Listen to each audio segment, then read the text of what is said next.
with behavior education at Spirit Keeper Animal Sanctuary. Welcome to Super Dwarf Sunday for Sunday, June 5th, 2022. The first Sunday of every month, we do an episode about our Super Dwarf Reticulated Python. And until recently, that was only one Super Dwarf Reticulated Python, Tau Seti, who's going to be joining us in just a minute. However, we now have two Super Dwarf Reticulated Pythons.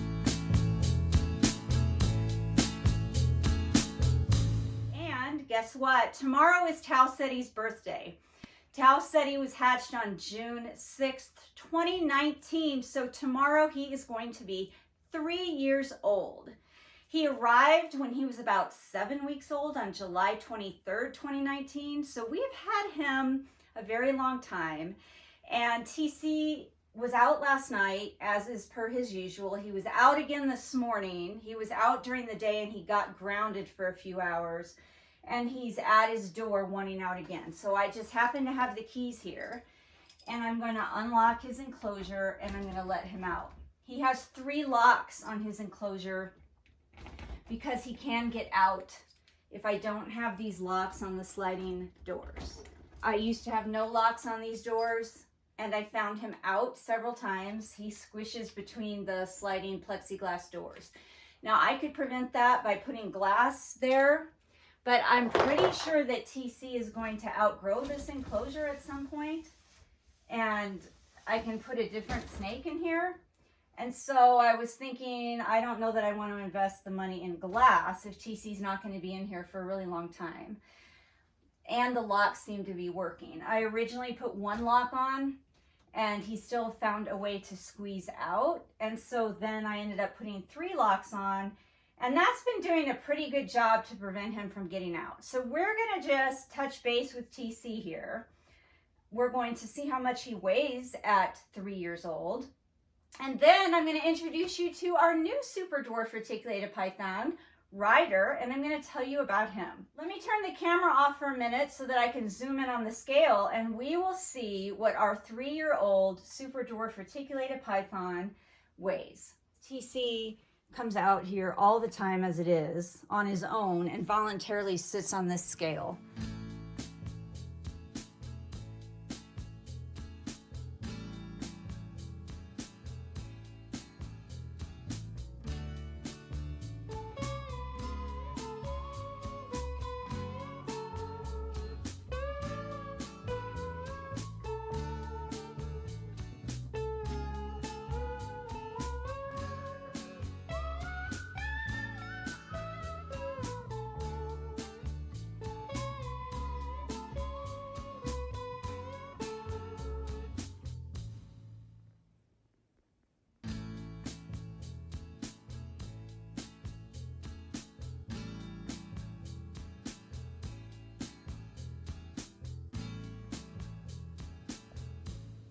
As you could see when I opened his door, he also just voluntarily climbs out onto me. So it looks like he is 0.6 kilograms, which is 600 grams. And I would say that when I weighed him last week, he was 580 grams. Well, he was 580 grams on May 29th, and he was 580 grams on May 20th. He was 590 grams on March 21st, but he was only 330 grams on March 9th. He has not been gaining weight very quickly as he's been with us over almost the last 3 years. And it looks like on his birthday, he is breaking 600 grams. Good job, TC. TC, what are you doing? You're so silly.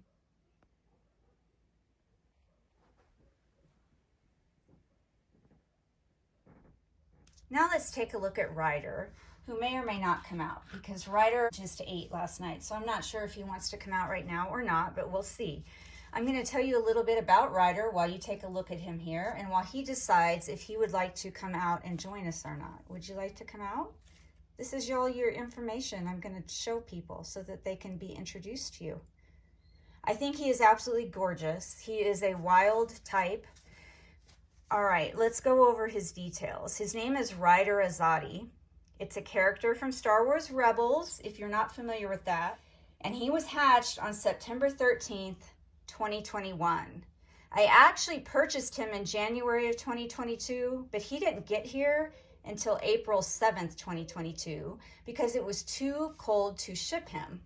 And what we ended up doing is my husband had to make a trip out to the East Coast, and on his way back, he stopped at Reach Out Reptiles and he actually picked Ryder up, and then he went and visited my parents, and then he drove home, and so Ryder got to go on a little road trip. The reason that I picked out Ryder, because obviously TC's been here for 3 years, and I've had plenty of opportunities to get a second super dwarf reticulated python. And obviously Reach Out Reptiles has produced lots and lots of gorgeous and healthy reticulated pythons, dwarf reticulated pythons, and super dwarf reticulated pythons over the last 3 years that I've had TC, and felt pretty confident after having had TC for at least a year, or certainly by 2 years, that I would eventually get a second one. I just didn't see the one that struck me as that's the one I know I want. And I have always liked the way wild reticulated pythons look. And there has been a wild reticulated python at the Pueblo Zoo for years and years. And unfortunately, she recently passed away, but I always went and visited her there, and I just thought that she was just a gorgeous snake. And so when I saw Ryder, I just immediately was drawn to him because he's a wild type reticulated python. However, I didn't want a 15 or 20 foot snake. I just don't have the ability to care for a snake like that in the small facility that we have, which doubles as our home. Ryder is actually, let me get his card for you. He came with a little pedigree. So his genetics are super dwarf wild type. He was hatched on September 13th, 2021. He's not het for anything, which is perfectly fine with me. He is 75% Calatoa and 12.5% Solaire. His sire was a Marble Krispy Kreme, who was 50% Calatoa and 25% Solaire. And his dam was a Calatoa. He's not going to get very big. Now, Garrett told me that TC was not likely to grow over 8 feet because that was a concern for me. I felt like 8 feet was about the maximum size snake that I could accommodate here and that I would be comfortable handling on my own if I didn't have anyone to help me, provided of course that they were trained, and we train all of the snakes here, so they're actually quite easy to care for. Ryder is not likely to get over 8 feet either. In fact, he's probably going to stay around 6 to 7 feet, if that. He's already smaller at his age than TC was at the same age, and I'm just super happy with him. Now, yes, there were a lot of wild type reticulated pythons to choose from. And what struck me about Ryder is he was just a little bit darker in coloration than the rest of the wild type retics from this clutch. And I immediately noticed him because I saw him on Facebook and Instagram when Reach Out Reptiles posted him on a toy truck.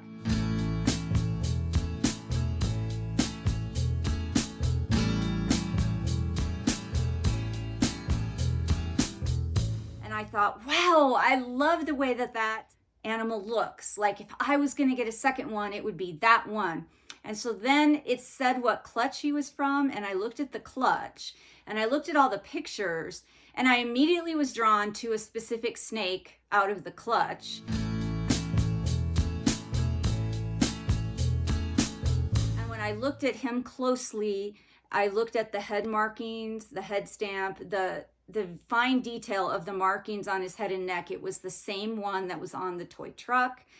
And I just absolutely knew that that's the one I wanted. I did look at the rest of the wild type retics that they had available, and they were all just not quite as dark as him. And there was just something about him, this particular one, that I really, really was drawn to. And so I reached out in January of 2021 about purchasing him, and I did purchase him. However, I knew that it was going to be a while before he could join us here at Behavior Education because it was winter. I contacted Aiden Paredes, and I hired him to do enrichment with Ryder, provide exercise time out of his tub enclosure a couple of times a week and to start target training Ryder before he arrived here. And Aiden was sending me weekly updates and photos and videos and letting me know how he was doing.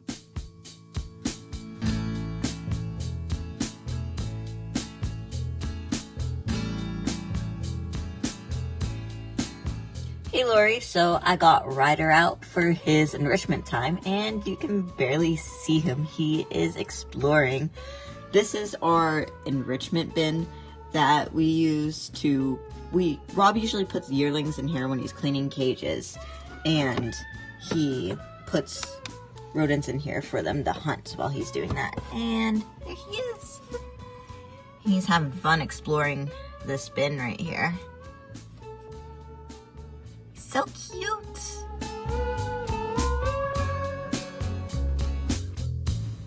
And what I did is I sent Aiden a series of videos to watch so that he knew exactly what I wanted him to do with Ryder.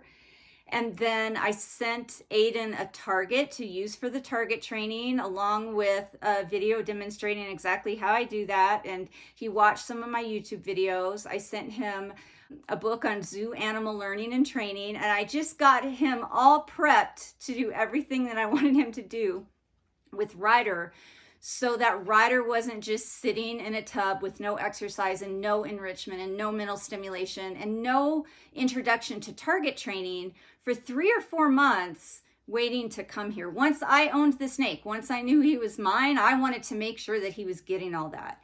And I really appreciate Garrett allowing Aiden to do that, although I think Aiden had to do it on his own time after he got off shift for Garrett. But I paid Aiden to do that, and then my husband picked Ryder up, and Aiden sent the target back with him. When we started this session, Ryder had been out for hours, and I think he had fallen asleep. Do you think he's asleep?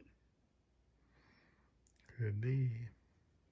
I decided I would tap once on the stand to wake him up.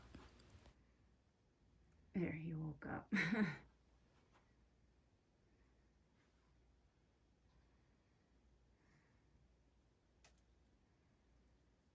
He came here obviously having been introduced to target training before, because he knew what the target meant. He knew that that meant food. And then these last couple of feedings, he's actually started to learn that he has to interact with the target in some way to earn his reinforcement. And I just couldn't be happier with him. I absolutely love the way he looks. I love his personality. I'm very happy that Aiden was able to accommodate all of the behavioral needs that I wanted for Ryder while he was waiting to come here, and that has paid off because he just joined our family without a hitch. He was coming out of his enclosure and interacting with us within the first few days, and that's coming out on his own. I would just open the enclosure and he would come out. That is his story. You're going to get to see lots more of him, but it isn't his birthday. It's TC's birthday, and I'm going to move the camera here so that you could see what TC's doing if you can't already. I think TC didn't like being ignored, and he has traveled from the scale across this dog kennel, which is 42 inches long. So TC's obviously longer than that. And now he's up here on this repurposed parrot tree. So let's get some close-ups of him. I think that TC is not quite 5 feet long yet. He's over 4 feet long, but I think he's around 4.5 feet. It's hard to tell. There's no way he's 5 feet yet. His enclosure is a 4 foot long by 4 foot tall by 2 foot deep Zen habitat. And honestly, I think it could be twice as big as it is, and he would still constantly want out all the time. So I'm not sure what I'm ultimately going to do with him. And I'm wondering if Ryder is going to be the same way. And I haven't decided what kind of an enclosure to put Ryder in yet, because right now he's in a really small tank on my desk. And he's much longer than the tank, but I let him come out every day. And he actually usually spends most days stretched out on my desk.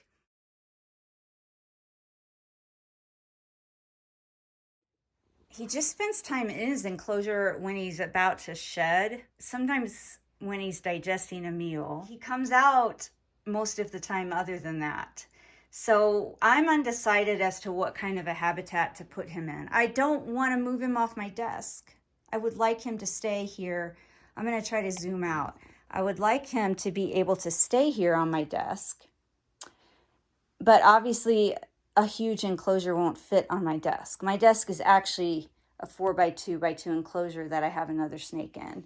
And then I ordered a special top for it so that it turned it into a work area. But Ryder comes out and he spends most of his time out of his little tank and just stretched out on my desk or on this perch. And then when he gets tired of that, he enjoys going down this hole and coiling up underneath here. There's about an inch of space under here. And a lot of the snakes, after they're done exercising and roaming, like to lay in here.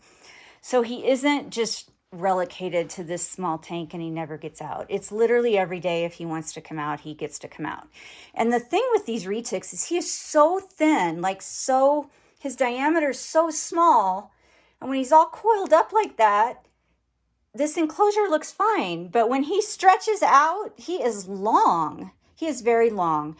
So I have to decide what to do about an enclosure. I want him to stay close to my work area, but as you can see, this room is pretty full of enclosures and exercise things already. So I'm not sure what I'm going to do. That's TC's enclosure, and he has a carpet python that lives above him. And then I have other habitats over here. So yeah, I don't know where I would put a big enclosure for Ryder in this particular room, unless I have this space here that's part of my work area, and I use that obviously to put things on. So I guess I could replace that with an enclosure. I don't know. As long as I'm working from home and he gets to come out whenever he wants, I don't feel like it's urgent. However, if I had to go back to work outside of the home, I would absolutely immediately have him in a larger enclosure. Like that one right there is empty for now. It's a 4x18x18. I have a 4x3x3 that's empty, but they're in other rooms and I want him here next to me when I'm working. Ryder, you are so handsome. Yes, you are. So handsome.